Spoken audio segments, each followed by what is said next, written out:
همه آدم من هم گریسته رفته است باور کنه او روز پروردگار کدیمه ندیده است دیگه نبینه اما توی دگی هم دیگه نبینن هزار مرد است گوریستان های نو پیدا شده هزار ساله ها بگذرد ملت ما را طعنه میکند هر یک نفری که گذرد میگد این گوریستان گریزه های تاجیک است این ننگ بر ملت ما نیست من شوهرم گفت که افغانستان میگذری من گفتم نه من نمیخواهم افغانستان رفتن وطن شبشی آوردن قایقا را مجبور کردن ما یکدیگر ما را بخشش میکنیم ما ملت ما را صاحبی میکنیم وطن ما را آباد میکنیم بسیار مشکل است بخشیدن گناه یکدیگر از این در مشکلی دیگر نیست فقط جوانمرد فقط مرد میتواند که گناه یکدیگر را بخشش کند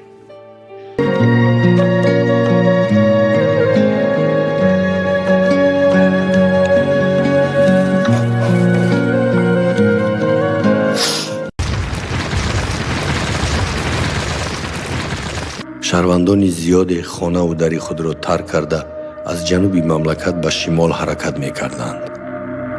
گذشتن دریا برای کودکان و پیران سالان خیلی دشواری می آورد.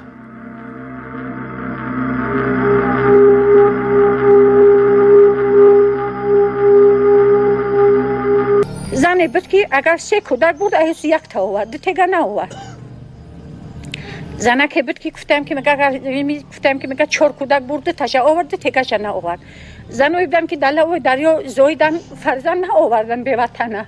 من یک لحظه رو واقعی که در همین سرحدی بین امروز ناحیه شرطور قبالیان آن طرف افغانستان یک چیز میبینن این در گزیت یک ژورنالیست با چشمان خود گرفت میجومد یک زن میآید که کلی بچه سینی مادرش رو مکیدی سردن اما سینی مادری مرده رو مکیدی سردن به جای شیر حلال مادر خون مادر رو مکیدی سردن بود آیا این وضعی نبود؟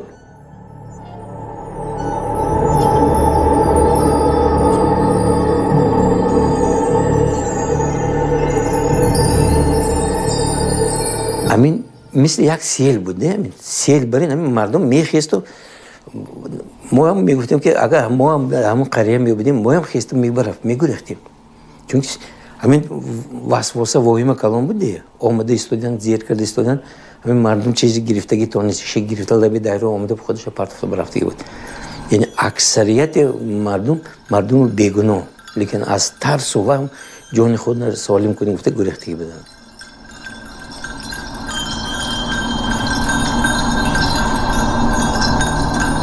آسیب ندیده نموند هممون آسیب دیدیم همون یک ضرر دیدیم اگر ای بچه ندیده باشی ای دختر دیدی ای دختر ندیده باشی ای زن دیدی ای زن ندیده باشی ای پدر مادر دیدی مردکا چون همیشه بودن زناشو در یک کجیگه بودن دختراشو در یک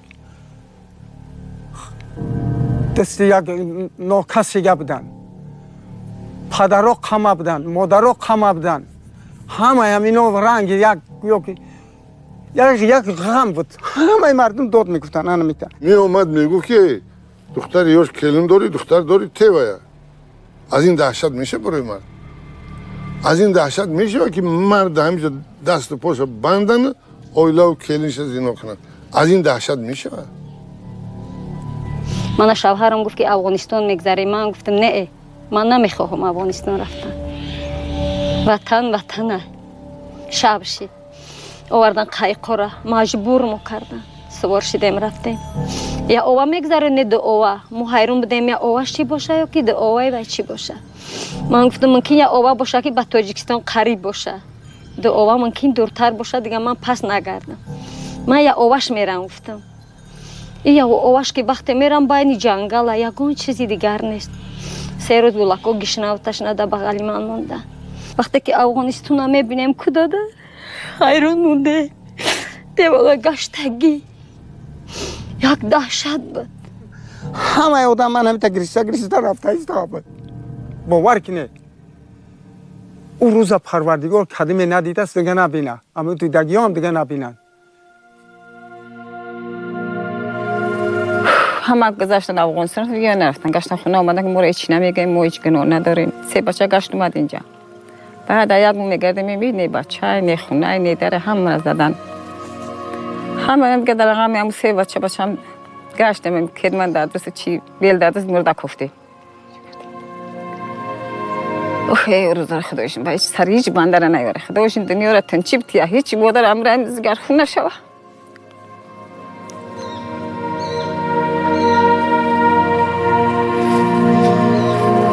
سی بچه آسونه بچه دو تا وزن یک تا بیزن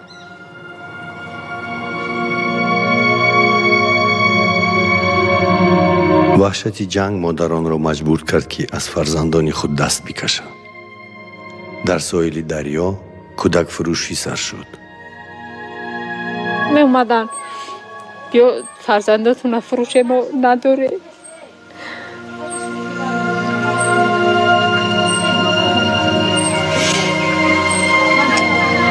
شما اگان صاحب نداره که این گه میکنه فرزندای شما را؟ هر روز در افغانستان 10-12 فراری جانش را از دست میداد. یک روز زیاده از 30 نفر را در مزار کمپ سخی به خاک سپاریدند.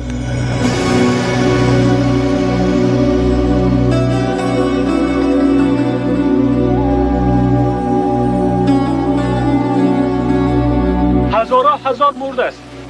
گوریستان‌های نو پیدا شدند. 1000 سالها بگذرد ملت ما را طعنه میکند. هر یک نفری که گذرد میگد این گوریستان گریزه‌های تاجیک است. این ننگ بر ملت ما نیست.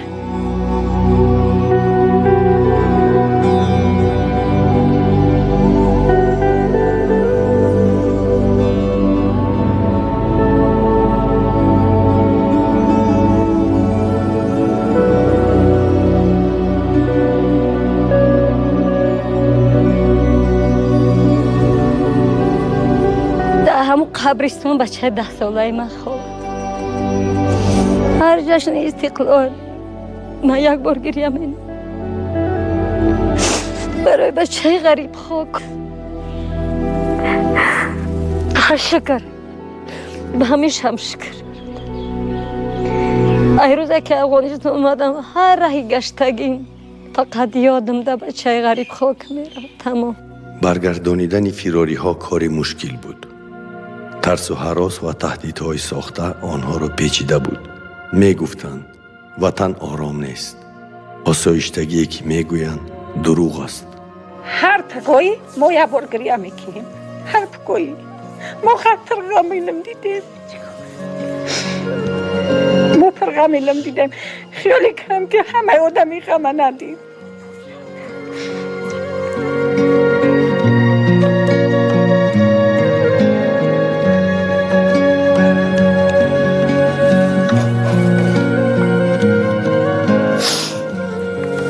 آدم هر کار در سر آدم می آید میگه اگر شب تاریک اخیرش سفیده شب سیاه اخیرش سفیده اخیر می شود که میگوتیم یک دولت یک آدم ببرا که دولت ما را محافظت کنه و ما را بگردونده برای به وطن.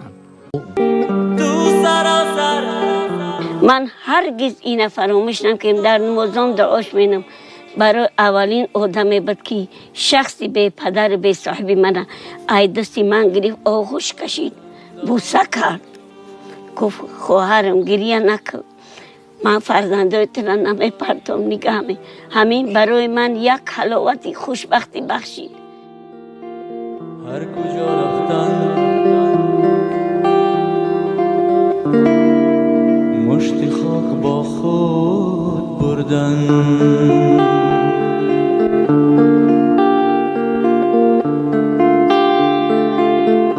برای امامعلی رحمان چی میراثی از شوروی رسید؟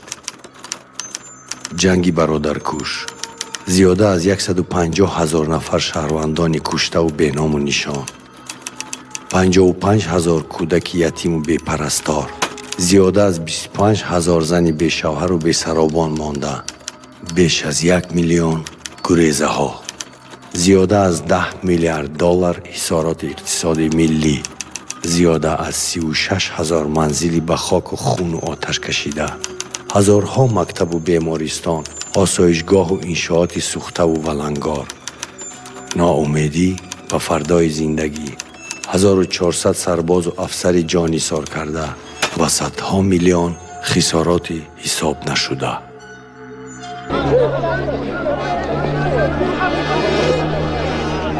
برای نان خودی من میشد که همه از شب میرفتم تا پگاه نوبت میسودم، باز نان نمیرسید. شما باور کرد که اکثر همون فروشنده ها شناس های ما بودن، اما از ترس به نوبت چکن نان میتید، همدیگر رو میکشتم. همین خیلی روزها بود.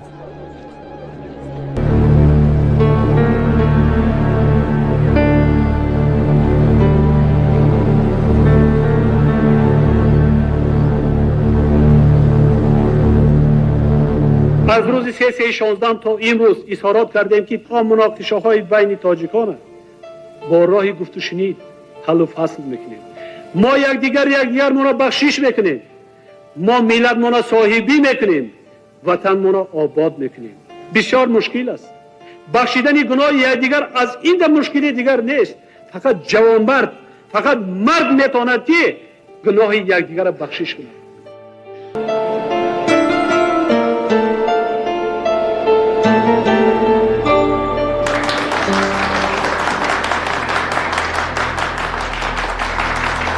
گفته استاد لایق که جنگ بنیاد سوز ما بگذشت، صلح در انتظار ما آمد. شکر که آمد.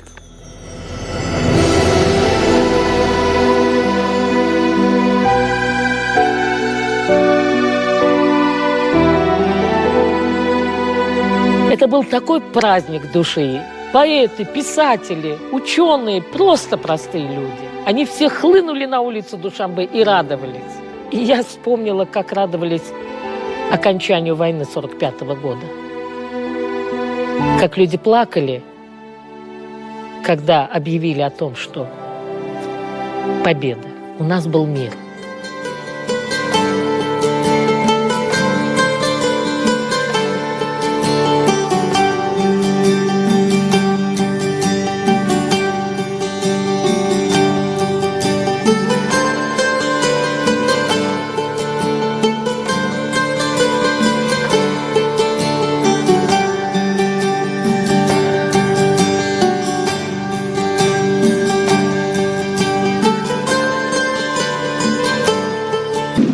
هیچگاه از خلق دور شدن در کار نیست.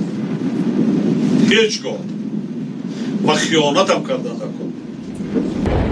شکرانه انمی خلقی قهرمان بزرگ تاجیک که انمی خطر و تهدیدها را درک نمود، مثلا ملت را از پراکندگی، دولت را از نابودی رهایی بخشید. خدمت بزرگ خلق تاجیکستان است. این تنها خدمت یک رهبر دولت نیست.